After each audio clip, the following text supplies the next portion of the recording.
I was sitting down and trying to figure out how to help people go from painting like this to painting a little more like this. And I was trying to think about the way in which we approach that kind of mentally. And at the same time, I was scrolling through Instagram and I ran across this artist, Ingrid Christensen, Canadian Impressionist, and she was talking about using Procreate for the first time. Procreate, which works like this. An artist that, like me, paints like this, or a little bit more like this, and this, or this. And I thought maybe Artrage would be a better fit. So knowing that she's painting on the iPad, there are only a certain number of apps that you could use, but I thought there would be some better options than just Procreate. And while I love Procreate, I also love Artrage. And I set myself to create a brush that would feel a little bit more like me, and also a little bit like her painting style. And so I created this brush that you're going to see me use today.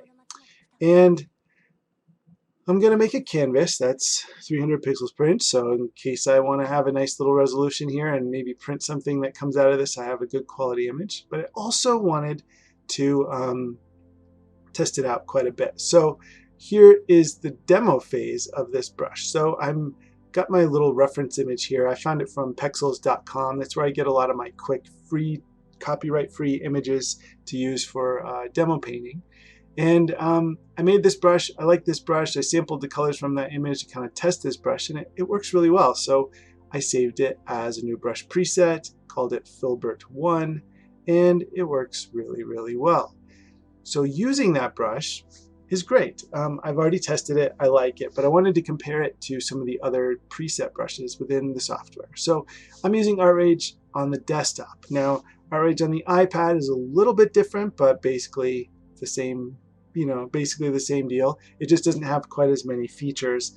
But you can see here that there are quite a lot of options, both on the desktop and on the mobile version, for painting kind of that impasto or realistic kind of painterly approach that you see in artists like going all the way back to Diego Velázquez, John Singer Sargent, Richard Schmid, Kevin McPherson. You got the current living, American Impressionists, and people like Ingrid Christensen, who's also a living Impressionist who works out of Canada. So here you can see I'm just kind of tinkering around between all the different tools, whether it's the oil pastels or even the glitter tools or the palette knife, the oil brush, and then also my homemade brush. And you see my homemade brush is that one right there in the middle.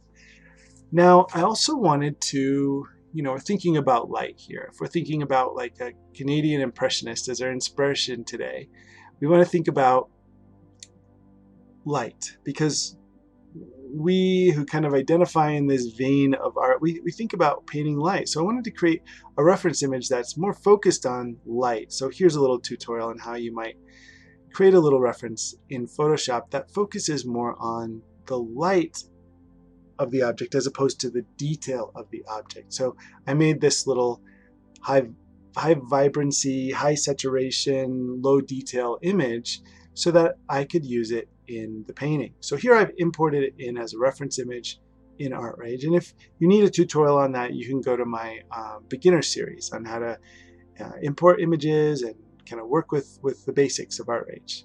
And again, I'm just going to remind you, we started out with this premise. The question is, how do we go from this, where we see things as maybe a shadow, an object with some detail, to something a lot more realistic, where we can use the shadows as cross contours to find the shape of the object, or we can find the accurate distinction between light values and dark values and warm tones and cool tones, where we can try to see it, to really see it in a way that's more realistic. So in this case, I'm starting out a little differently. I'm starting out with the chalk and oil pastel tool. It's a great tool, and it's really, really kind of underused, I think.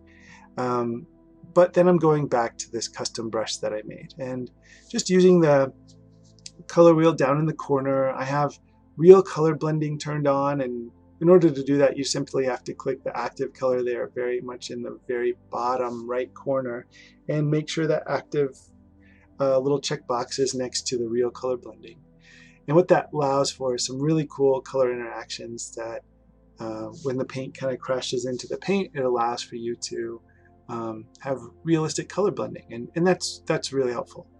You can see that the brush I made is really fun, and I have the like dirty brush turned on, so it doesn't entirely clean the brush between different colors that I select, and it allows for some of that kind of natural media interaction to happen. You know, if I'm working in the studio and I'm doing my oil painting and I'm moving between colors, I don't always get my brush perfectly clean before I get into the next value or the next color. So I love kind of keeping that turned on, so that dirty brush stays on, and I've got the real color blending turned on, so I'm letting a lot more of those kind of natural interactions occur as I'm working. So as you see, I'm just kind of working my way around the canvas. I'm trying to get some of that reflected light up on the top left edge of the fruit. And I'm just trying to make sure, using my new custom brush, to capture some of those really neat interactions. The thing I like about the custom brush I made is it blends really well. It kind of has that mix but not mix quality of that butteriness of oil paint when you kind of smash new paint onto existing kind of wet paint. So it's a neat wet on wet effect, and I really like it. I've also, you know, dabbled a little bit with the default oil brush, and again, like I said, with the chalk pastel. So those three tools come together and make for a really nice little painting. But the key is, you guys, is not so much the tool or the brush you use, it's really more about the approach. So it's about learning to see the shapes of shadow, learning to see the shapes of light. And if we go back to our real inspiration, which was, you know, how do we paint more realistically? And then we just stumble across Ingrid Christensen's work, we can say that maybe if you went so far as to go to her website and look at her bio, the first thing she says is, I paint light. And that's what all of us who kind of come from this kind of persuasion, that's what we say. And you can see here, though, real quick, I'm using the palette knife with kind of like the fog setting, and it creates this neat dappled effect that kind of mixes the values that are close by. So that worked out pretty well. That was a fun little warm-up, so let's take it to the next level. We got inspired by Ingrid's paintings, and so she does a lot of figurative work, people on beaches, and so I did a search for, you know, people on beaches on pexels.com. Again, like I said, that's where I go for a lot of my reference images for this kind of free stuff or tutorial stuff. And I used my custom brush, and I did this whole thing almost with this custom brush. I love that you can see, when the paint kind of bumps into the other paint, it has these really nice interactions where the color and the chroma just kind of like comes alive. And it's just a really organic, kind of natural feel. It looks like the real thing, you know, and it feels like the real thing. And it's a lot of fun to work with this brush. It's a lot of fun to work in this way. And I love that, because while you can take the default tools, you know, it's like golf or say any other thing, you know, it's not like you have to have the perfect ball or the perfect club or the perfect shoes, or you know, in any sport you've got the gear, right? Or in any activity or hobby you've got the gear. And certainly, you know, a very fancy $40 brush is going to be better than one you can pick up at the dollar store or Walmart or something like that. But what really matters is your approach. And so yeah, in this case, I'm using a custom brush that I made, and I had a lot of fun making it, and you guys got to see me do that, and you got to look at my settings and you know, replicate your own. But it isn't really about the brush. It's really just about the approach, because as we can read in Ingrid's her bio and say, hey, I'm a Canadian Impressionist, I paint the light, you know, blah blah blah.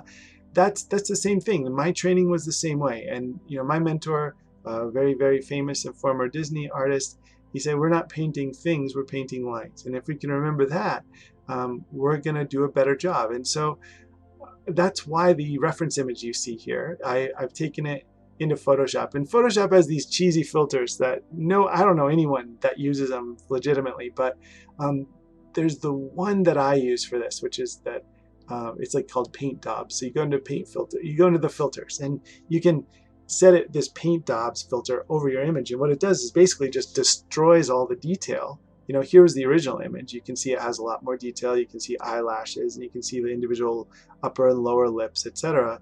But really, that's not important to the painting. What's important to the painting is the light, is the juxtaposition of light and dark values. And if you look at this particular image, almost the whole girl, she's almost all entirely, 90% is in shadow.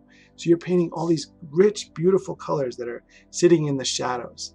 And, you know, there is some rim lighting going on and stuff, but if we go back and we think about Ingrid's work again, we think about the light, we got to say, yeah, we're getting there, and we can add a new layer, and we can, you know, overlay it and push those really warm, hot colors that happen on the ears or the cheeks, or, you know, on the neck, and we can really make it come to life. And so I think I'm happy with this, and it was a fun experiment. As someone's a digital and a traditional artist, I like seeing all this come together in a way that I can see the brushwork, and I can see the texture, and I can feel the light, and the work comes to life.